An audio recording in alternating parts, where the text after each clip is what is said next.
الحمد لله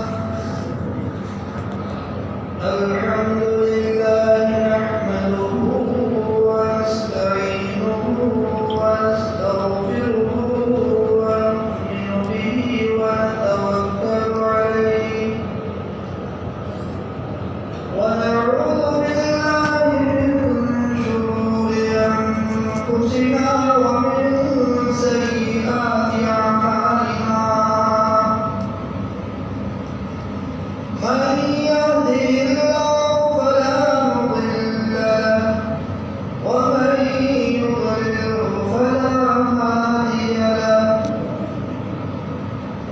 ونشهد أن لا إله إلا الله ونشهد أن سيدنا وسندنا وشفيعنا وحبيبنا ومولانا وأولانا محمدا عبده ورسوله أما بعد فأعوذ بالله من الشيطان الرجيم بسم الله الرحمن الرحيم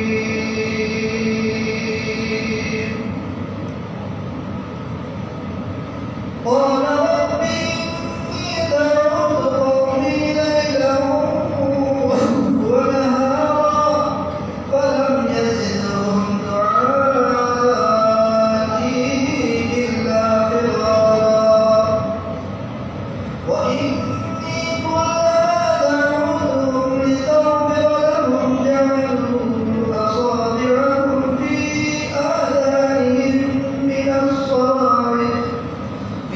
آذانهم واستغشوا ثيابهم وأصروا واستكبروا استكبارا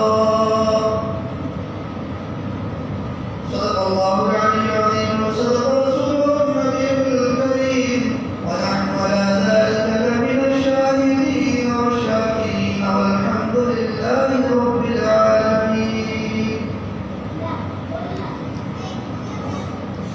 میرے محترم بھائیوں، بزرگوں اور دوستوں،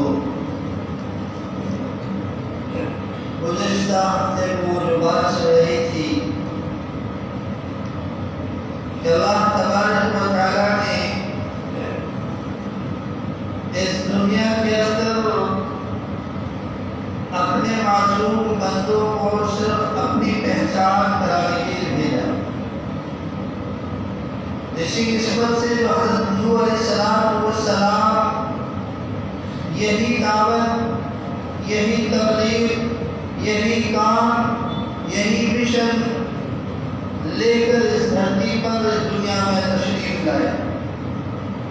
نوح علیہ السلام نے بھی اپنی قوم کو، اپنی برادری کو، اپنے بھائیوں کو، اپنے قبیلے کو، اپنے شہر والوں کو، اپنے ملک والوں کو ایک اللہ کی طرف بلایا. کیونکہ نوح علیہ السلام کے وقت میں ان کی قوم نے 5 بڑے بزرگوں کو خدا پر ماننا شروع کر دیا. تو نوح علیہ السلام نے ان کی پہچان ہٹا کر رب کی پہچان کرائی کہ تم ان 5 بزرگوں کو مشکل کشا سمجھتے ہو. مشکل کشا کون ہے بھائی؟ اللہ ہے. حاجت روا کون ہے بھائی؟ اللہ ہے. ہر ضرورت کو پوری کرنے والا کون ہے بھائی؟ اللہ ہے. نوح علیہ السلام نے دن میں، رات میں، دھوپ میں، کڑاکے کی دھوپ ہو، سردی ہو، گرمی ہو، ہر وقت اللہ کے بندوں کو اللہ کی کہلانے سمجھائے. لیکن کون؟ نوح علیہ السلام کی اس دعوت پر استقبال نہیں کرتی، ہار نہیں پہناتی، خون پیش نہیں کرتی، بلکہ قوم نوح علیہ السلام کی اس دعوت پر پتھروں کی بارش کرتے. اتنے پتھر برساتے کہ نوح علیہ السلام پتھروں سے ڈھک جاتے. علماء کرام نے لکھا ہے السلام کو اتنے پتھر لگے کہ نوح علیہ السلام کی ایک بھی ہڈی سے اسلام ایک بھی ہڈی روزانہ پتھر صبح کو پتھر جہاں لگا تھا شام کو وہی پتھر لگ رہا زخم پر زخم کھاتے جا رہے ہیں اس کے لیے اللہ کی وحدانیت تھی. آج ہم نے کبھی لا الہ الا اللہ محمد رسول اللہ کے لیے پتھر کھایا؟ وہ وقت کے نبی اللہ الہ الا اللہ کے لیے پتھر کھا رہے ہیں, اللہ کی وحدانیت کے لیے دن رات مار کھا رہے ہیں, لیکن زبان سے کچھ نہیں نکلتا ہے, نہ گالی نکلتی نہ بددعا نکلتی ہے, اور نہ ہاتھ میں کوئی قدم اٹھانے والے جواب دیتے ہیں. صرف ایک کام اللہ کو پہچان لو, رب کو پہچان لو, اپنے بنانے والے کو, اپنے پیدا کرنے والے کو پہچان. ایک قوم کو سمجھ نہیں ہے, جیسے آج کو ہمیں بھی سمجھ میں نہیں آتا ہے, اللہ کی ذات سمجھ میں نہیں آتی, اللہ کی وحدانیت سمجھ میں نہیں آتی, اللہ کی توحید سمجھ میں نہیں آتی. نوح علیہ السلام نے ایک دن نہیں 950 برس سے اسی طرح لگاتار بات ہے, اور 950 برس سے یہی دعوت والی محنت, لیکن ایمان کتنے لائے 80 یا 82 صرف 80 یا 82 950 سال کی محنت میں اتنے آدمی ایمان رہتا ہے. جب انہوں نے بہت زیادہ نوح علیہ السلام کو ستایا, پریشان کیا, تو آخرکار نوح علیہ السلام کے صبر کا پیالہ لبریز ہو گیا اور وہ اللہ سے فریاد کر بیٹھے. اس سے پہلے اللہ تعالیٰ سے فرمایا قال رب انی دعوت قومی لیلا ونہارا فلم یزدہم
تاکہ ہم وقت کے نبی کی بات کو سننے نہ پائیں, اللہ کی وحدانیت کو سننے نہ پائیں. اے اللہ تیری کبریائی کوئی سننا پسند نہیں کرتے تھے, تیری بڑائی کے قول سننے کو ایک گوارا نہیں تھا.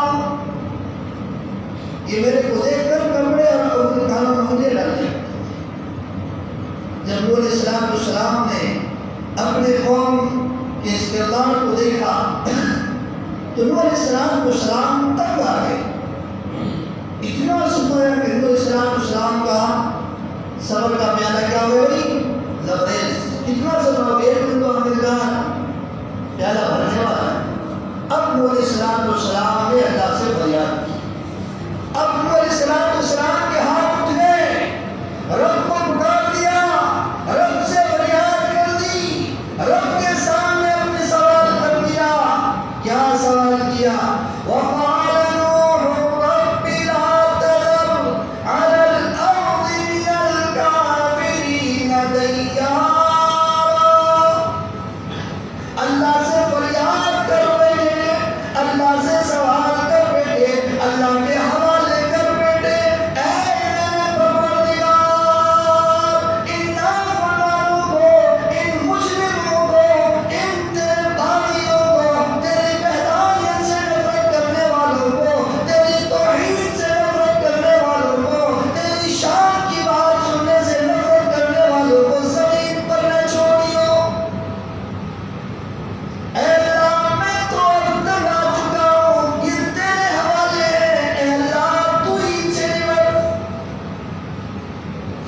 اللہ سے کہنا تھا، اللہ سے نوح علیہ السلام نے کہہ دیا، اور پھر اللہ کی طرف سے جواب آیا، نوح میرے نوح آپ کو کشتی بناؤ۔ کیا بناؤ؟ کشتی بنائیے، کیونکہ آپ کو میں ایک پر عذاب بھیجنے والا ہوں، پانی کا عذاب، سیلاب کا عذاب، طوفان کا عذاب۔ اے نوح آپ کشتی بناؤ۔ نوح علیہ السلام کشتی بنانا شروع۔ تو جو شرارتی ہوتے نا بدماش، جیسے گنہگار نافرمان، جب کسی نئے بندے کو کوئی کام کرتے دیکھتے اسی مذاق اڑاتے ہیں۔ آج بھی یہ مذاق اڑاتے ہیں، یہ کیا کر رہے ہیں، یہ کے ہاتھ میں کیا ہے، یہ کیا کر رہا ہے، ایسے ہوتا ہے۔ تو اسی طرح نوح علیہ السلام جب کشتی بنانا شروع کی تو وہی قوم مذاق اڑانے لگی، ٹھٹھا اڑانے لگی، ہنسی کرنے لگی۔ نوح علیہ السلام نے اللہ سے، اللہ یہ تو میری مذاق اڑانے کہہ رہے ہیں، یہاں تو پینے کو پانی نہیں ہے، اور نوح تو کشتی بنا رہا ہے کہ پانی آئے گا میں اس کشتی میں بیٹھ جاؤں گا، بچ جاؤں گا۔ یہاں تو پینے کے لیے فاتح پڑ رہے ہیں اور یہاں تو کہہ رہے پانی آئے۔ نوح علیہ السلام کو اللہ نے کہا آپ نے ان کی بات کی پرواہ نہیں۔ نوح علیہ السلام ان کی بات کی کوئی پرواہ نہیں کرتے ہوئے کشتی بنائی، کشتی تیار ہو گئی۔ اب دیکھو ان کی بدماشی، جب قوم شرارت پر آ جاتی ہے، قوم بدماشی پر آ جاتی ہے، تو پھر اللہ کا عذاب اس پر مسلط ہو جاتا ہے۔ جیسے آج لوگ کہتے ہیں مولوی صاحب کی بات اثر ہی نہیں کرتی ہے، تو دیکھو وقت کا نبی ہے، وقت کا نبی ہے، 950 برس تک پڑھاتا رہا، 80 یا 85 لوگ ایمان لائے۔ کیا وقت کے نبی کی بات میں کوئی پاور نہیں تھا؟ کیا ان کے اندر کوئی تاثیر نہیں تھی؟ ارے تاثیر تو تھی، لیکن قوم بدماشی پر آ جائے، جب امت بدماشی پر آ جائے، جب قوم شرارت پر آ جائے، وقت کا ولی، وقت کا نبی جو دعوت دینے والا ہو، قوم سدھرنے والی نہیں ہے۔ آج ہمارا بھی یہ حال ہے، آج ہمارا بھی یہ حال ہے۔ کتنے سارے بیانات سنتے ہیں، قرآن سنایا جاتا ہے، حدیث سنائی جاتی ہے، قرآن کی آیتیں پڑھ پڑھ کے بتلایا جاتا ہے، لیکن قوم کی کوئی آج امت کو کوئی فکر نہیں، امت سمجھنے کے لیے تیار نہیں، اپنے آپ کے اندر سدھار لانے کے لیے تیار نہیں۔ اس لیے میرے بھائیوں اپنے اندر تبدیلی لاؤ، یہ واقعات اپنی زندگی کو بدلنے کے لیے ہیں، اس سے عبرت لینا چاہیے۔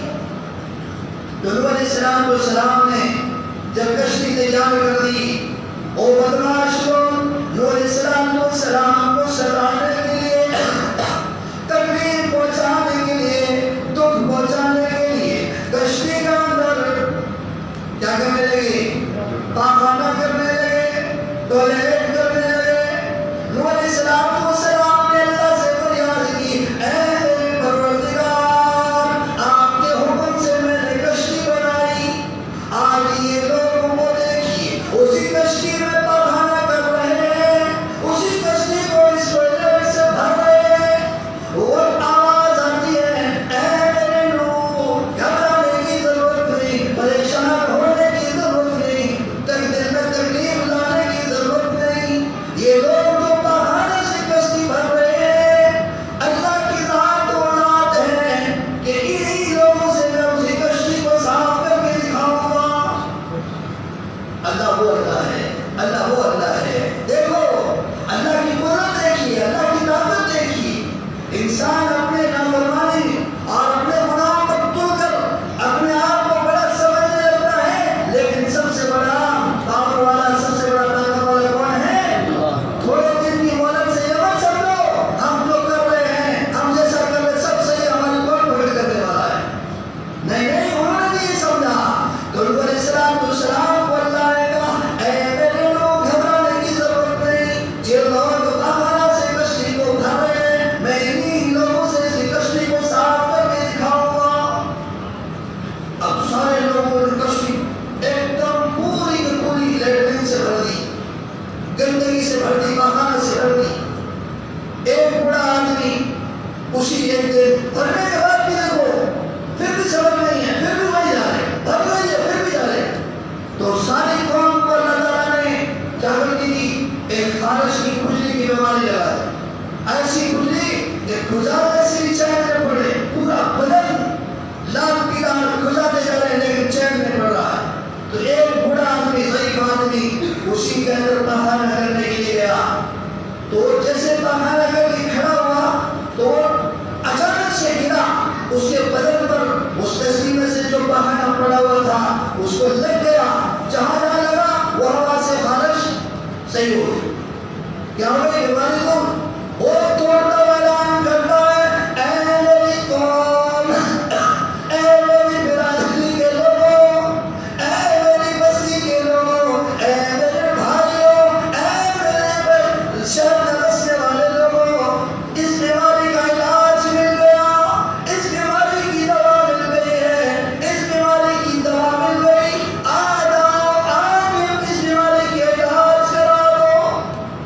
جب لوگوں نے آواز سنی ہے اس بوڑھے کی آواز پر بستی کے لوگ دوڑنے لگے اور کشتی میں آ کر اس پخانے کو اٹھا اٹھا کر اپنے بدنوں پر اپنے جسموں پر ملنے لگے.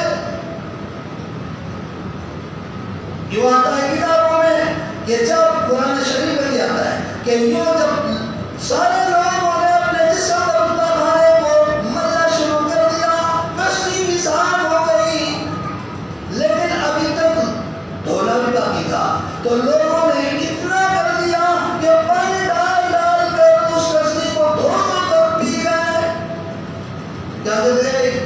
دیکھو اللہ کی شان، دیکھو یہ اللہ کی قدرت، یہ اللہ کا کمال ہے، یہ اللہ کی ذات ہے. جن لوگوں نے لیٹرن سے بھرا تھا وہی لیٹرن خود کا پورے پینے جا رہے ہیں اور بدنوں پر بڑھ رہے ہیں. اللہ جب پکڑ کرنے پر آتا ہے اس طریقے سے پکڑ کر کے دکھاتا ہے. ہم کیا سمجھ رہے ہیں؟ ہم تو کر رہے ہیں، ہم جیسے جی رہے ہیں اسی طرح جیتے رہیں گے، ایسے ہی چلتا رہے گا. اس لیے اللہ کا واسطہ ہے، سمجھنے کا وقت ہے. ابھی بھی سمجھ جاؤ، آ جاؤ رب کی طرف، اس رب کو بنانے کی کوشش کر لو. اتنا ہی نہیں، اب اللہ تبارک و تعالیٰ نے فرمایا، اے نوح، اب میری طرف سے بڑا عذاب آنے والا ہے، آپ اپنے ماننے والوں کو کشتی میں بٹھا دو. نوح علیہ السلام نے ایمان والوں کو، ماننے والوں کو کشتی میں بٹھانا شروع کیا. اب بیٹا بھی بھاگنے لگا. نوح علیہ السلام بولا رہے، اے میرے بیٹے، اللہ کی طرف سے عذاب آنے والا ہے، اللہ کی طرف سے سیلاب آنے والا ہے، اللہ کی طرف سے طوفان آنے والا ہے. یہ زمین بھی پانی اگلے گی، آسمان بھی پانی اگلے گا، تنور بھی پانی اگلے گے، سب جگہ سے پانی پانی ہو جائے گا.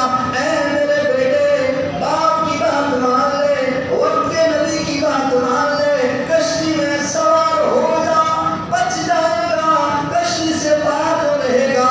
اے بیٹے، ہلاک و برباد ہو جاؤ گے، تباہ ہو جاؤ گے. بیٹا کہنے لگا باپ سے، قال سآوی إلى جبل يعصمني من الماء. اے میرے ابا، پانی آئے گا، میں پہاڑوں پہ چڑھ جاؤں گا، بلند بلند پہاڑوں پہ چڑھ کر بچ جاؤں گا. یہ پانی پہاڑوں کی چوٹیوں کو نہیں پہنچ سکتا ہے. تو نوح علیہ السلام نے فرمایا، قال لا عاصم اليوم من امر اللہ الا من رحم. نوح علیہ السلام نے فرمایا، اے میرے بیٹے، آج کا دن جو ہے یہ اللہ کی پکڑ کا دن ہے. آج کا دن، یہ سیلاب کا دن، آج اس پانی سے کوئی دھرتی پر بچ نہیں سکتا.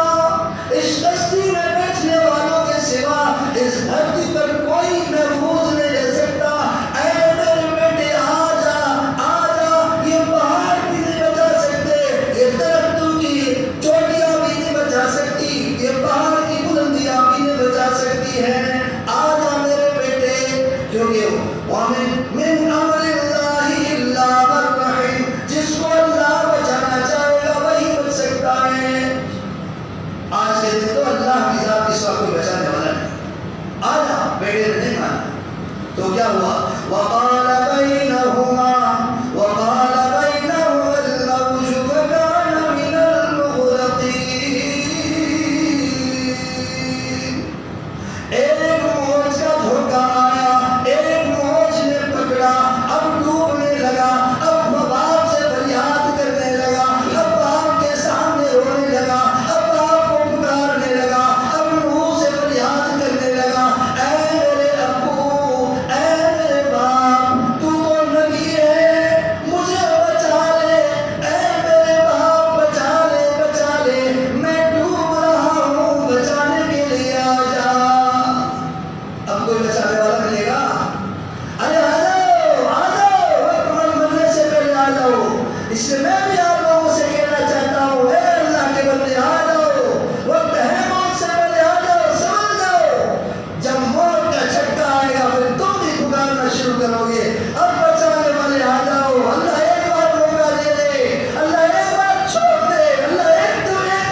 لیکن نبی ہے وقت کے لیے بچا نہیں سکتے ہیں، بچانے والے نہیں ہیں. اس لیے آگے انشاءاللہ تھوڑا بہت اور واقعہ ہے، ٹائم کی اجازت نہیں دے رہا ہے. اس لیے آپ لوگ نوح علیہ السلام نے آگے کیا اپنے بیٹے سے، نوح کو کیا، جب نوح نے اپنے بیٹے کی بات سنی ہے تو نوح کا دل کیا بول اٹھا ہے، نوح کی آنکھیں بھی کیا کرنے بیٹھی ہے، نوح کی زبان بھی کیا بول اٹھتی ہے، اس کو انشاءاللہ نیکسٹ جمعہ کو ہم کو بتلائیں گے. اس لیے میں آپ سے کہنا چاہتا ہوں، اللہ کا واسطہ لے کر کہنا چاہتا ہوں، رب کا واسطہ لے کر کہنا چاہتا ہوں، اور ہاتھ جوڑ کے کہتا ہوں، آ جاؤ رب کے سامنے، آ جاؤ، ان سارے معبودوں کو چھوڑ دو، ان مزاروں کے ماتھے رگڑنا چھوڑ دو. یہ کچھ نہیں کر سکتے ہیں، کرنے والا ارے بولو کون ہے؟ تو پھر کیوں مزاروں پر جا کر ماتھے رگڑتے ہو، کیوں چادریں چڑھاتے ہو، کیوں پھول چڑھاتے ہو؟ وہ کیا بھرنے والے ہیں؟ نوح علیہ السلام کی قوم بھی ان بزرگوں کو پوجا کرتی تھی. طوفان نے آ کر گھیرا، موجوں نے آ کر پکڑا، ڈبکیاں لگا رہے ہیں، چیخ رہے، چلا رہے ہیں. وقت کے نبی کا بیٹا ہو کر بھی ڈوب رہا ہے، لیکن نوح اپنے بیٹے کو بھی بچا سک رہا ہے. تو پھر یہ قبر میں سوئے ہوئے چاہے ولی کیوں نہ ہو، وہ کیا ہماری ضرورتیں پوری کر لیں گے؟ اس لیے اللہ کا واسطہ ہے، رب کا واسطہ ہے، ذرا خدا کا واسطہ لے کر کے آپ دین کو سمجھو، حق کو سمجھو، اسلام کو سمجھو، قرآن کو سمجھو، حدیث کو سمجھو، صحیح بات کو سمجھو. میں اپنی بات کسی پر ختم کرتا ہوں، نیت کر کے انشاءاللہ آج سے موت تک ہم اپنے رب کے سامنے اسی پیشانی کو رکھیں گے انشاءاللہ. اللہ مجھے بھی آپ سب کو عمل کی توفیق نصیب فرمائے. Thanks for watching. Don't forget to like, comment, share and subscribe to Al Wahid channel.